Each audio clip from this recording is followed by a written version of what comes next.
O Lord, our heavenly Father, God of all creation and the very breath of our lives, we come before you with humble hearts, acknowledging your greatness and holiness. From everlasting to everlasting, you remain the same, righteous in all your ways and faithful in all your promises. As we enter into your presence, we confess our sins and shortcomings, for your word reminds us in Romans 3:23 that all have sinned and fall short of the glory of God. We are not worthy of your love and mercy, yet you invite us to come, seeking your face. With contrite spirits we bow before you, laying open our hearts, our weaknesses and transgressions. Merciful Father, we recall the prayer of King David in Psalm 51:1-2, where he pleads, "Have mercy on me, O God, according to your unfailing love. According to your great compassion, blot out my transgressions. Wash away all my iniquity, and cleanse me from my sin."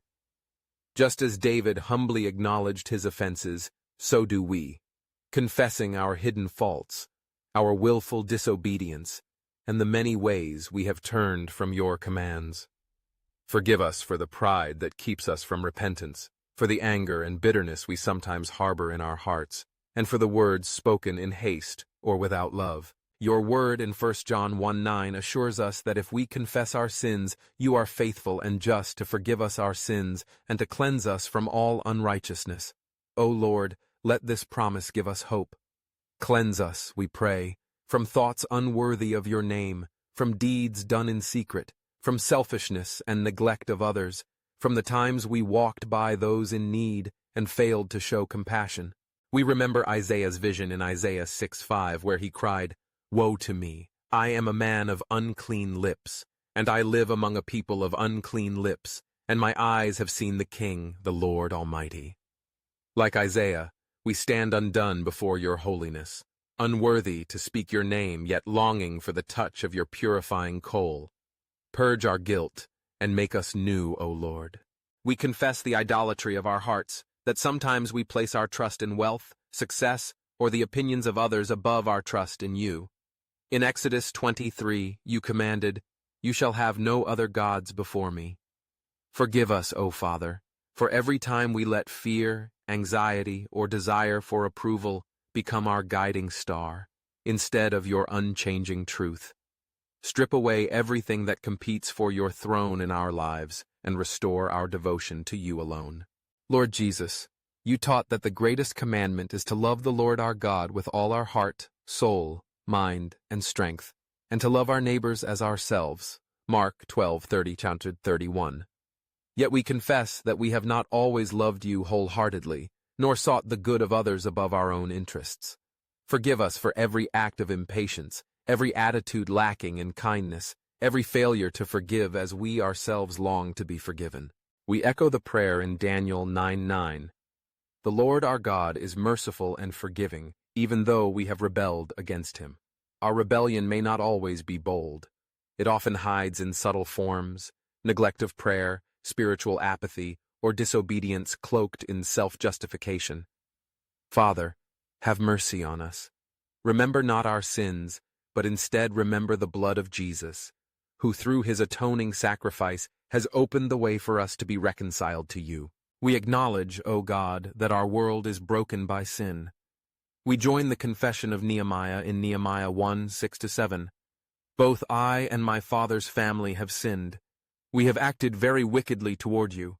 We have not obeyed the commands, decrees, and laws you gave. The sin of humanity weighs heavily on us. Wars, injustice, greed, oppression, and the exploitation of the vulnerable. Forgive us for our participation, whether in ignorance or by direct action. Teach us to be peacemakers, to do justice, love mercy, and to walk humbly before you, as the prophet Micah declared in Micah 6:8. Father, we pray for forgiveness for the sins of omission, the times when we failed to do good, when we neglected to comfort the grieving, help the needy, or defend the oppressed. James writes in James 4:17, "If anyone, then, knows the good they ought to do and doesn't do it, it is sin for them." Let your Spirit awaken us to those moments and grant us courage and compassion, so we might act justly and love as Christ loved us. Humbled by the weight of our sins, we remember your promise in 2 Chronicles 7:14, that if your people who are called by your name humble themselves and pray, and seek your face, and turn from their wicked ways, then you will hear from heaven and forgive our sin and heal our land. O Lord, we come, humbling ourselves openly before you. We seek your face and turn away from all that displeases you. Bring healing and restoration, personally in our families, in our communities, and across our land. In the midst of our confession, O Lord, we proclaim our hope in your abundant mercy. As Psalm 103:8-12 declares, "The Lord is compassionate and gracious, slow to anger, abounding in love." He does not treat us as our sins deserve or repay us according to our iniquities. For as high as the heavens are above the earth, so great is his love for those who fear him. As far as the east is from the west, so far has he removed our transgressions from us. Grant us the joy of your forgiveness, and restore to us the assurance of salvation. Most gracious Father, do not cast us away from your presence, nor take your Holy Spirit from us, as David prayed in Psalm 51:11. Instead, create in us clean hearts, and renew a steadfast spirit within us. Let us not return to the patterns of sin, but set our feet on the path of righteousness, for your name's sake. Thank you for the promise of new beginnings in Christ Jesus. Your word in 2 Corinthians 5:17 reminds us, "Therefore, if anyone is in Christ, the new creation has come. The old has gone, the new is here." We receive this promise with gratitude and pray for the power of the Holy Spirit to walk in newness of life, reflecting the love, truth, and grace by which we have been saved. Father of lights, we seek not only your forgiveness, but also your mercy upon us. In Lamentations 3:22-23 we are told, "Because of the Lord's great love we are not consumed, for his compassions never fail. They are new every morning. Great is your faithfulness." Let your mercies fall afresh on us today, washing away even the deepest stains of our wrongdoing. Give us courage to face the consequences of our actions with humility, trusting that your grace is sufficient for us. Grant us also, O Redeemer, your blessings, as you promised to Abraham in Genesis 12:2-3, that he would be blessed and become a blessing to all nations. So we pray for the favor and guidance to be instruments of peace, hope, and righteousness in this world. Bless the work of our hands, our families, our churches, and our communities, not for our own glory, but so that through us others may see your goodness and come to worship you in spirit and truth. Lord, may your blessings be spiritual and material, but above all, let them draw us closer to your heart. We acknowledge, as James 1:17 says, that every good and perfect gift is from above, coming down from the Father of lights.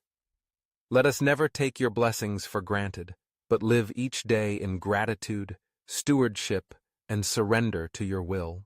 Loving Savior, we thank you that forgiveness is possible because Jesus paid our debt. Upon the cross, he pronounced, "It is finished," as recorded in John 19:30. Our redemption is complete, not by works, but by faith in Christ's finished sacrifice. We accept with grateful hearts the gift of salvation, trusting not in our righteousness, but in the righteousness of Jesus, who not only forgives, but also gives us his Spirit to transform us from the inside out. Continuing in prayer, we ask for deliverance from all bondage to sin. Paul wrote in Romans 6:14, "For sin shall no longer be your master, because you are not under the law, but under grace." Grant us strength to overcome temptations that beset us, to walk worthy of the calling we have received, and to stand firm in the freedom you have purchased for us. We also intercede for those who feel overwhelmed by guilt and the consequences of their choices.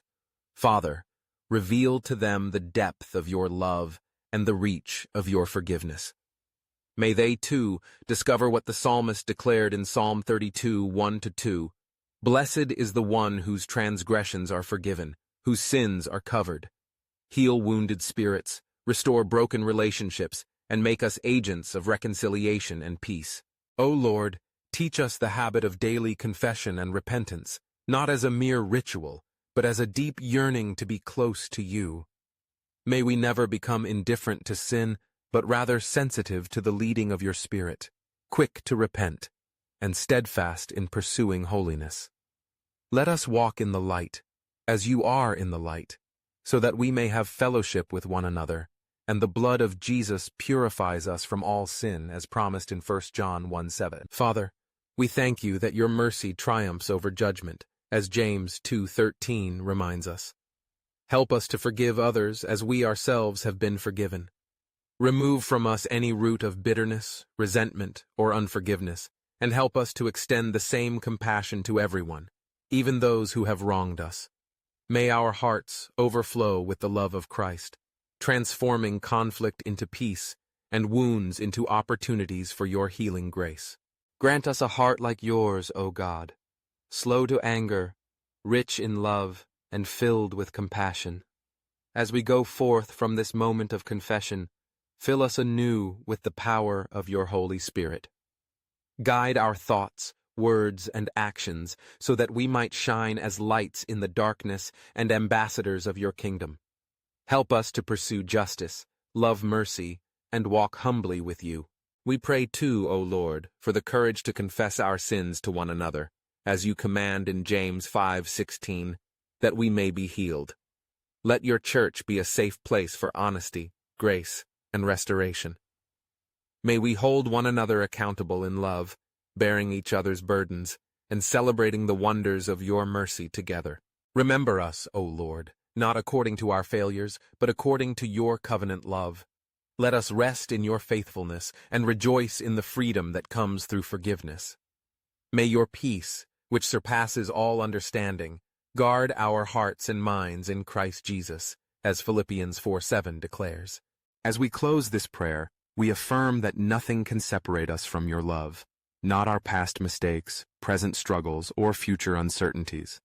For we trust in the promise found in Romans 8:38-39, that neither death nor life, neither angels nor demons, neither the present nor the future, nor any powers, neither height nor depth, nor anything else in all creation, will be able to separate us from the love of God that is in Christ Jesus our Lord. We give you all honor, glory, and praise, now and forevermore. Amen.